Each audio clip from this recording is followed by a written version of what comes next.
In the Chicano movement during the 1960s, there was effort made to reform the educational system for Mexican Americans.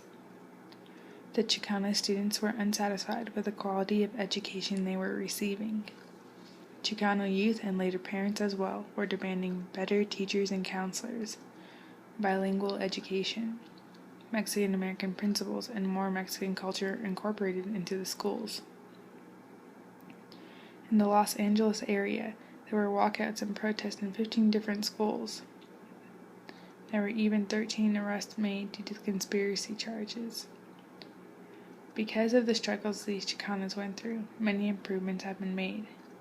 Not all problems have been resolved, but there were certainly steps taken in the right direction. The story of education in the Chicano community is a story of overcoming hardship through a lack of resources and the denial of our grandparents and great-grandparents' use of their native language. The movimiento, with groups like the Mexican American Youth Organization, helped to overcome some of the negative aspects of the prior educational institutions. But there are aspects of the education policy which we still live with today. These are stories of the education system of the 21st century and how the Chicano community is living with the system now. My name is Shannon Mars, and I'm a 7th grade science teacher at Truman Middle School in Albuquerque, New Mexico. It's on the west side. Background, actually 100% of our students receive free lunch, and it's a Title I school, so it receives federal funding for serving low-income communities. I don't know the exact off the top of my students personally, but there's a high load at Truman. I'd say about 30 to 40% of my students are English language learners. Yeah, Truman actually has an excellent bilingual program for those students. Yeah. Each day at Truman, we do 5 class periods. Each class is 107 minutes long. The kids come to school. They have a 25-minute homeroom where they watch the announcements and then watch the Channel 1 News.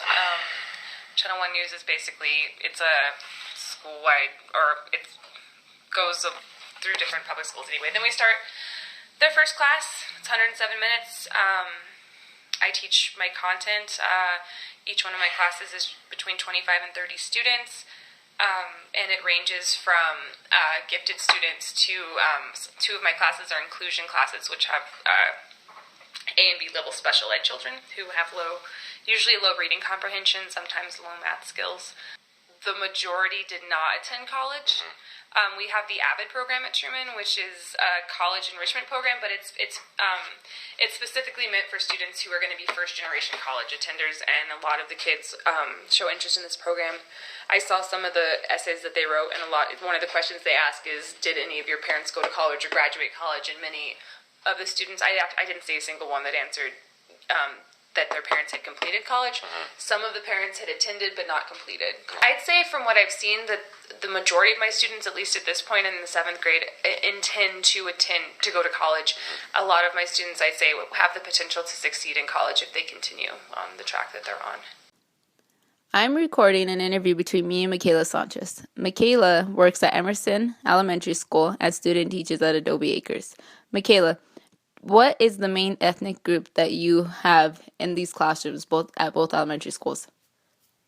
At Emerson, out of 100 kids, I would say 90% of our club kids are Mexican. And in my student teaching class, it's an all-English class. However, I would say about 70% of them know English and Spanish and are of Mexican descent. Does the school provide a fair effort in teaching Spanish just as much as English? Yes, both have bilingual programs. I know in the 4th grade, there are 4 classrooms. 2 are bilingual and 2 are all English. And at Emerson, I'm not too exactly sure of the logistics, but I know that most of the school is bilingual with an exception of a couple of classes that are not. But by the time you get to 4th grade, I believe it is a 50-50 program. I would say in my classroom and at Adobe Acres, there definitely is a great experience learning. My teacher's really hands-on with them. She knows how to really work with the people that do speak Spanish, and she speaks Spanish herself, so she's able to communicate with the parents. I know Adobe Acres is really big on reading. That is one of their main goals and mottos. They do a lot around reading. I mean, they repeat it every day in the announcements. They say read, read, read, leer, leer, leer. And at Emerson Elementary, definitely there is a lot of goals for education. They're a community school, and our Boys and Girls Club was brought in there as a community school effort, so they definitely do have high expectations for learning. Emerson was actually shut down, I believe, and so now I believe that they had to get rid of most of their teachers, and so everything's just kind of started new, and so I believe that they really do have high expectations and have a really good program going. We have a sports program, and we have an education room where we help them with their homework, and we always make sure that there is a Spanish speaker in the room and that there is an English speaker in the room to help them with both of their homework. And so I do that a lot. I'm usually in the education room a lot because of my background. If not, I'm outside and we do sports with them. And when we do sports, we try to incorporate some kind of education. And we have an art room and a science room. So we do a lot of science. There was a survey and they liked soccer and science. So we made sure to make a science program, as well as ensuring that they do get a lot of soccer. So we also have a soccer team that we created. There's going to be a lot of scholarships available for them. Like I said, it's a community school effort at Emerson Elementary, and our Boys and Girls Club was brought in to help that, and there are a lot of partnerships and organizations that are going to be brought into that school, and they're still in the beginning processes, but they are trying to work a lot on working with the parents and getting them an education as well. Our club is actually offering GED classes for the parents as well as some other classes, and so I know if they're just work with the family, it's going to spread to the children soon. So I see in a couple of years them definitely providing scholarships for those kids and more programs available. Like I said, it's in the beginning stages, but there definitely is going to come a lot of stuff from the community school effort. Like our program is free right now because we got grants. So definitely see a lot happening there.